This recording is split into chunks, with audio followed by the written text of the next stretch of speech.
প্রথমে এই কাবাকে তৈরি করলো ফেরেশতারা, তারপর তৈরি করলো সাইয়েদনা আদম, ওনার হাত লাগলো। সাইয়েদনা নূহ আলাইহিস সালামের সময় এমন প্লাবন হলো, বন্যা, ফ্লাড, ড্রাস্টিক্যালি ফ্লাড, সব ভেঙে চুরে শেষ, কাবাও শেষ। নূহ আলাইহিস সালাম নেমে আবার বানালেন, এরপর বানালেন ইব্রাহিম আলাইহিস সালাম। পড়েন সুবহানাল্লাহ।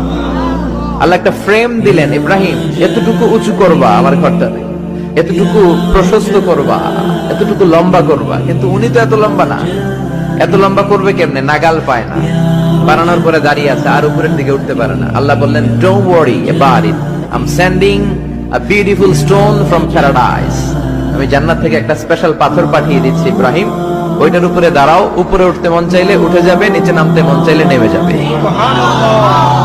মাকাম ইব্রাহিম, জান্নাত থেকে আসা ওই পাথর কাবা ঘরের পাশে আজও আছে না নাই?